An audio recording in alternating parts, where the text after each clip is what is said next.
Yeah, so I've got these clips. So I'll go back on the Yes. story there. Yes. So the deal was we talked about it last week, and I had 3 or 4 people within like a couple hours post in different videos of mine. Hey, are you going to review these new clips? Andrew Robinson reviewed them, and Steve Guttenberger reviewed them. I was like, I didn't even know that was a thing. Like, I didn't know that they came out with something new. I had no idea. So I said, maybe. But then I sent an email out to Heather, and I said, I think Joe and I are both interested in these. When you get some, could you send a pair to me? And she's like, yeah, not a problem. Well, then like an hour after that, a patron messaged me, hey, I'm going to buy these speakers, but I'd like to have them shipped to you first to review them. Sure, I'll do that. About 2 hours after that, he messaged me back and said, oh, I didn't realize they were $760 or $750 or whatever. Thought they were the same price as the ones before them, which I think was like $650. And he said, so I hate to do this, but I'm going to have to bail out on you. And so by then my brain was like already hyped. I was like, cool, I'm going to review some Klipsch speakers. And I was like, well, dang it. I can't go back to Heather now and say, never mind, send them back again to me. So I just ordered them. And I was like, I'll figure it out. I'll sell them to a patron or something like that, and hopefully make the difference back up in views. So here's one, homeboy. Yeah, so the RPM2 finally has their sensitivity spec caveat in the spec sheet, so at least they publicly admit it. So I actually addressed that in the video with both of them. And for what it's worth, I'll just tell people now, the average sensitivity of the RPM 600M2 is 86 dB anechoic, as opposed to 94.5 per their spec sheet, which is in-room half space. That's so a I talk huge about difference. That. Oh, it's a huge difference. Yeah, it's such BS that they rate them like that. That's ELAC. That's ELAC. Oh, everybody commenting. Is my AVR going to run this? Is it okay? It's that versus you can use it on a tube amp. Yeah, right. Yeah, I mean, homeboy's right. They tell you, but they've been doing that. They did that with the Heresy 4. They said, this is how we rate the speaker, because I made the comment on it back then. So it's not like they're necessarily hiding it. I just think that if people don't understand that caveat, then it doesn't really mean anything to them. They just say, oh, it's high sensitivity, and it's really not. It's average sensitivity for a bookshelf speaker of its size. It's pretty much right in the middle. Okay. Yeah. All right. So here's what I want to know. Does it still have the dip at the crossover? No. Actually, the RPM2 is really quite nice, except for the treble is still a little bit boosted.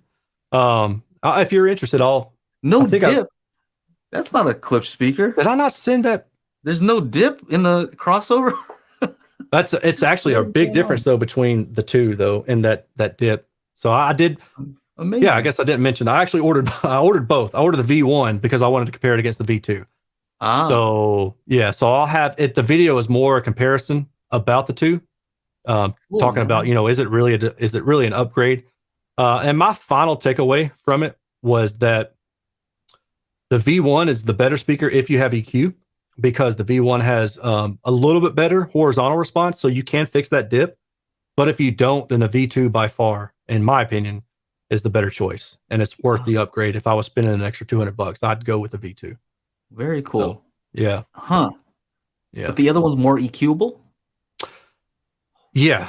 I mean, just barely. So, the vertical response really throws both of them off. But the horizontal response on the V1 is a little bit more controlled. And I mean, just barely, right? But the V2 has a wider horizontal response by about 10 to 20 degrees, which I liked a lot more. But still, the V2 has a really good precision in imaging. So I was honestly surprised by the V2. And I think I would recommend the speaker with caveats. Like, I wouldn't necessarily aim them on axis. I would use them with the grill if you were, because the grill actually does help with that. But I would tow them off axis. You know? What's your headline going to be? A Klipsch speaker I don't hate? Is that? I think I might have used that one before. Oh, okay. Sure. I think I just said, is it really an upgrade? Yeah. Another Klipsch speaker I might not really hate. Yeah. I just wish they wouldn't do that whole sensitivity thing. And hopefully when people see this review, they'll understand, again, Klipsch isn't lying. It's just that their sensitivity spec is so out of character with the norm that it's very misleading unless people take the time to understand what that actually means. So I spent a couple minutes on it talking about that. Well, I think they truly believe that that's how a proper way to measure. I think they believe that that's like more, I guess like more like what you're expecting to hear in your room or something like that. I think Yeah. I've heard them say that. But in that case, then if that's true, then everybody should rate it like that. Then, Right. like pick Yeah. one. And to me, that's well, and I had some trouble with how they state it because they say half space, comma in room. And I'm like, okay, are they saying the half space is applied because it's already in the room? Because to me, that's two different things. Real What is quick, half space? what's half space? Yes. Yeah. So if you take a speaker and it's floating in the air, that's full space because there's nothing surrounding it. There's no boundary. As soon as you put it on a boundary, that's half space. So the ground is a half space.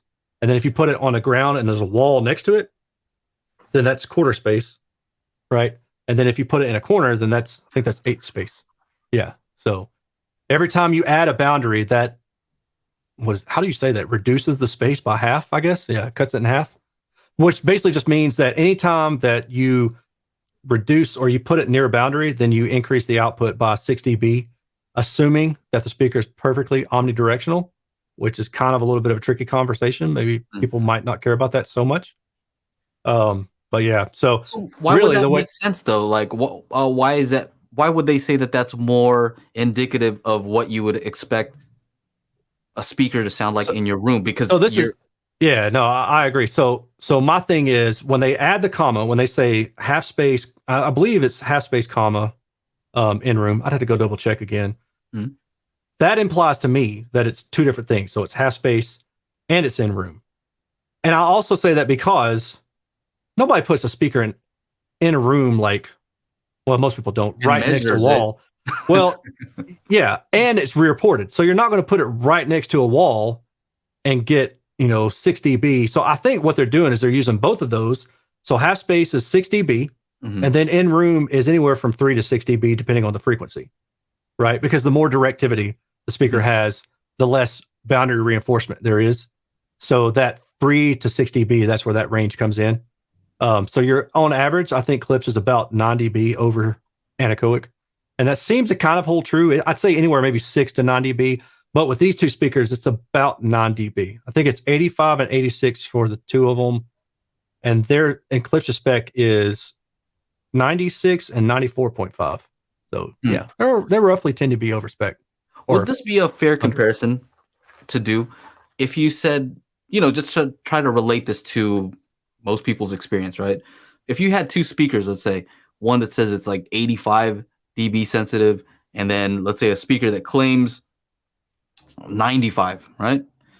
And if you plug them into your AVR and have it set to set volume, and you measure, let's say, pink noise and take the average of that speaker and see, smooth it out 1-to-1, right? Whatever. Yeah. And then you take another, the 95 dB one, don't turn the volume, don't change anything, and measure it.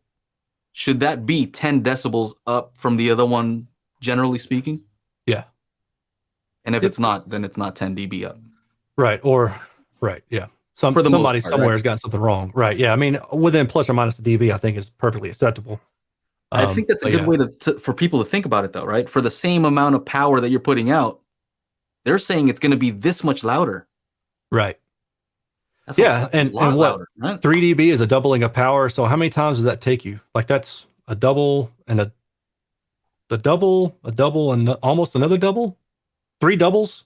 That's a lot. Somebody else do that math for me. I can't do that math in my head. But yeah, they're basically saying a lot. Same so impedance. Yeah, I mean, assuming everything's the same. Same. Yeah. Because what they're saying is if it's lower impedance, then you're actually getting more power out of it. Well, the sensitivity doesn't care about the impedance. Sensitivity has already been factored in with the impedance. So, because you're talking 2.83 volts. So it shouldn't matter. No, it doesn't. Yeah. So sensitivity, like if I hook up an amplifier to a speaker and measure the SPL, and I rate the sensitivity based off of whatever that SPL is, and then I hook up another speaker to that same amplifier and change nothing, and get a new SPL, then that's the new sensitivity for the other speaker. The sensitivity, that's what it is. It's already baked in. Does that make sense? Yeah. Interesting stuff, man. I always learn when you're here. I'm glad that you are as smart as you are. I know you don't think so. I've blown up a lot of stuff. I'm blowing up a lot of stuff. So don't awesome. start pulling. I see these guys talking about amp capability. You got to be kidding me.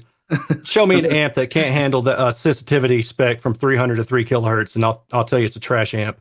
Y'all got to be kidding me. I love you guys, but y'all are nuts. After every Monday podcast, we have an after show. If you're interested in joining us, go to patreon.com/daily HiFi.